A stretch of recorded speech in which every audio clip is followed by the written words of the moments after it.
Where's Jamari at?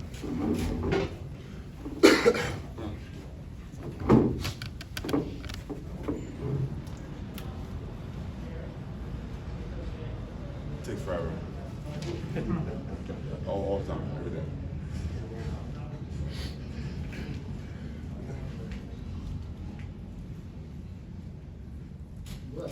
It takes forever. Yeah, I'm waiting for you every time, every day. Don't blame it on me. What? Let me stop. So how would you characterize that first half? We were a little sluggish, a little bit. The coaching staff said to us in the huddle that we got to attack the zone. We really weren't aggressive in the zone, so especially when we came in for halftime. So started when they went zone, started to attack the zone. They had good looks and get shots. So it was a better second half than the first half for sure. You both had big plays to kind of ignite that second half. Jamari, you hit the three. Then you had the back-to-back buckets and the shot clock violation. What did those moments? How much did you guys need something to spark you and get you going after the way the first half went? We needed that a lot, especially like you said. The first half was like one of the worst first halves we played all season. So we just needed something like a spark to get us going, and I feel like that's the spark we needed. Talking about the defensive play, we, as you said, we need stops. Defense creates offense. So by us getting stops, it gives us energy, and we're going down there and score the ball. He gets big shots. I tell Jamari all the time, when I pass you the ball, please shoot the ball. And he still doesn't shoot it when I pass him the ball. So, trying to up my assist numbers. but yeah, I tell him every time I pass out, shoot the ball. Be confident. So yeah. Jamari, why do you think that was one of your worst? You said it was one of the worst halves of the season. Why do you think that was the case? We just wanted ourselves, especially me. Two dumb fouls early in the game kind of took me out my game. Then just we wasn't aggressive at all on the offensive end, just standing there, wasn't attacking the goal, offensive rebound. We were just lazy, basically. But we picked it up second half. We needed that. It seemed like, there were moments in that first half where you guys kind of were able to step up defensively. Whether it's that Cedric double dribble or the eventual kind of Kyle Young kind of forced a shot at the end of the shot clock, but it didn't turn into offense like you were saying. What kind of clicked there in that second half to allow the defense to kind of create momentum on that offensive side? Just keep doing what we're doing. We felt like first half we played good defense. We just knew shots won't fall. We couldn't control that, and just matter to take care of the ball. We had a bunch of sloppy turnovers first half also. So just keep doing what we're doing on defense and turn defense into offense, and that's the best. That's how we want to play, get turnovers and play in transition. So we feel like that's the easy way to score and the way we want to play. So just focus on the defense and everything, take care of itself. And it seemed like, turnovers were something that kind of plagued you guys early in the year, and it seemed like something that you guys kind of got away from. What was it that allowed them to rear their head there in the first 20 minutes? Not being aggressive. We just standing around the zone, not giving the shots they're going to take us, trying to force it, things like that. So just not playing our game. That's basically what we did. Jamari, when you pick up those two early fouls, what are you thinking as you sit on the bench there for a few minutes, and then how did you kind of snap back into it there in the second half? I was hard on myself because I did it in Michigan.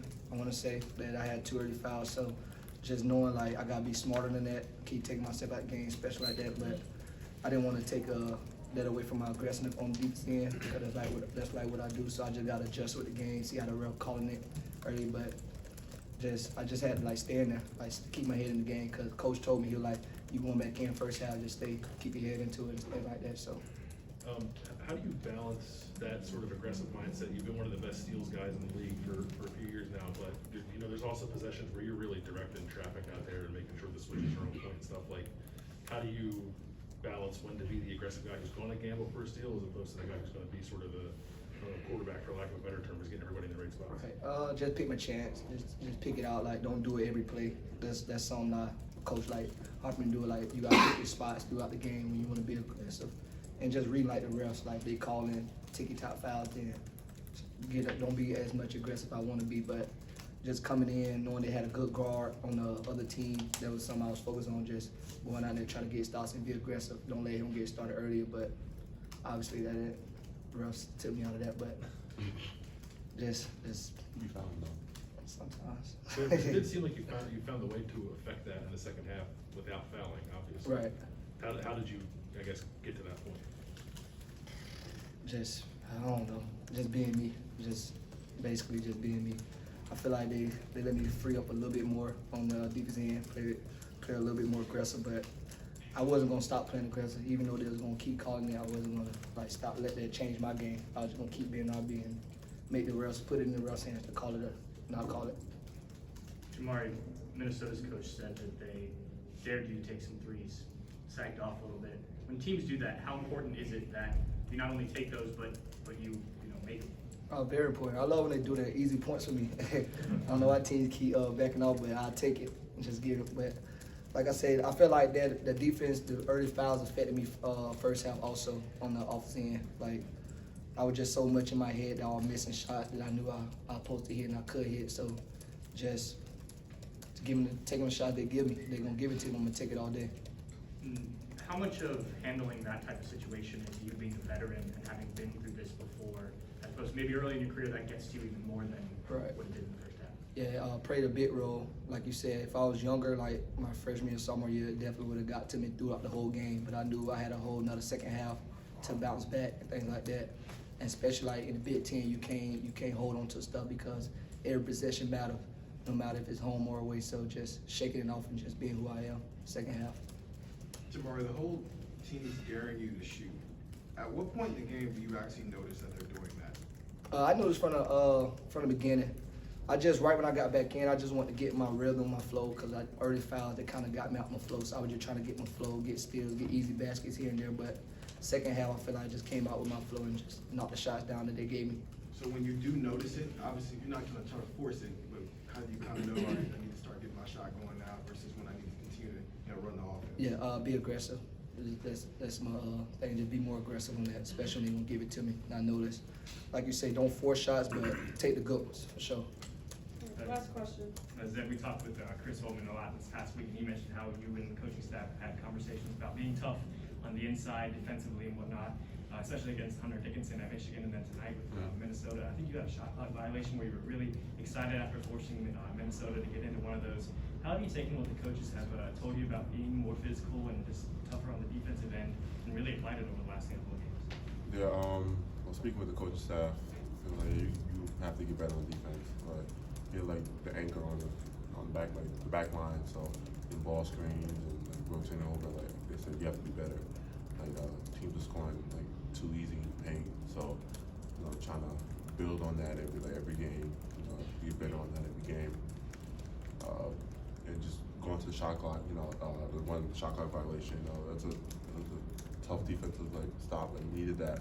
It brings I see the crowd got into it and we got behind the energy and just kept it rolling. So we need those plays and I need to be better every game on defense. This could be for either of you. I mean, last week after the win of Michigan, Chris Holman clamored for E.J. Liddell to be more involved in the national conversation, conference player of the year and whatnot. He scores 4 points in the first half, then comes back for a double-double in the second half. How have you seen E.J. just be so integral to the offense where he can play the first half like how he did, but then come roaring back in the second half? He's a great player. He deserves to be nominated for the national player of the year. He should be a player of the year. Yeah, Definitely. literally. He played both ends too. He'll be a shot blocker for us too. Yeah. A lot of big time players don't do that. They usually focus on one end, but I feel like he do it on both.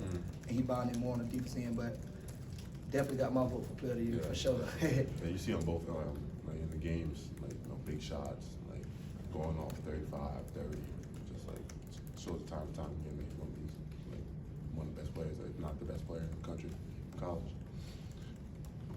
Thank y'all.